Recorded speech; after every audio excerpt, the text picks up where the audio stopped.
they become a ghost out on the street. They're often called ghost guns, and the man arrested in the UnitedHealthcare CEO's killing is alleged to have had one when taken into custody.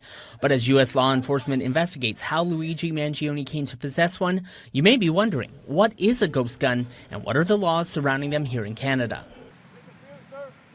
Most law enforcement and governments agree a ghost gun is a privately manufactured firearm made without an appropriate license. And police say there are some common elements to this type of weapon. When someone privately manufactures a firearm, they circumvent all the regulations of that industry. So from materials being tracked to registered requirements to actually produce, and there's no serial number stampage on the firearm. Therefore, it's not traceable. All of that makes the guns harder to track to their manufacturer or registered owner, unlike legally made firearms. It's also what makes them so appealing to criminals. These weapons can be made through parts a person can assemble together, sometimes even through do-it-yourself kits, or what's becoming more common, using a 3D printer and computer file that tells it how to create a firearm part, which is then combined with other parts like a barrel and gun slide. People could 3D print that receiver portion of a firearm and then obtain the other components without a license and then assemble it, have a fully functioning firearm. However, the need for those parts could lead to detection, which is why police say criminals are looking at other methods to avoid being found. It's inevitable that those that are using them illegally will try to find another way to do that, to evade being investigated or arrested or subject of a prosecution. Data provided by the RCMP to Global News shows there were just 140 ghost guns seized in 2019, with less than 200 reported in both 2020 and 2021, before it jumped to nearly 500 in 2022. That number fell slightly to 363 in 2023, but while full data for 2024 is not yet available, 220 ghost guns had already been seized as of June 30th this year. In June of last year, Quebec Provincial Police led a multi-provincial task force that conducted simultaneous raids across 8 provinces. Their targets, manufacturers of ghost guns.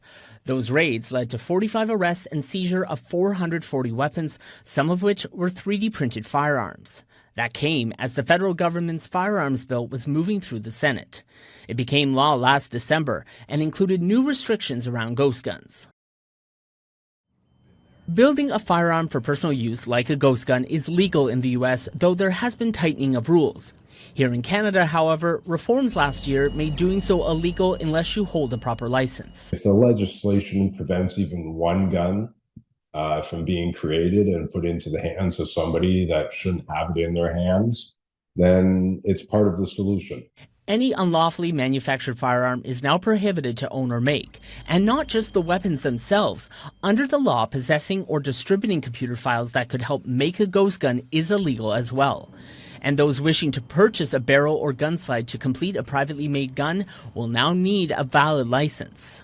Police say there's been significant enforcement since it's passed. As those efforts continue, and as we continue to refine potential challenges, either in investigations or as these matters travel through the courts and there are prosecutions and convictions or non-convictions, we will then have a better understanding of what potential gaps there might be or what potential opportunities there might be. In a statement, a spokesperson for Canada's Public Safety Minister said the RCMP is also working with multiple police agencies, governments, and Statistics Canada to enhance national data collection related to firearms crimes, including those involving ghost guns. Downloader and buyer beware that, we just don't want to see this trend get any worse. And we certainly want to be united collectively nationwide to ensure safety for our public. Police forces say they're continuing to work together to track down more of these weapons, but want the public to be aware of what they are and step by step bring ghost guns out of the shadows. Sean Previl, Global News.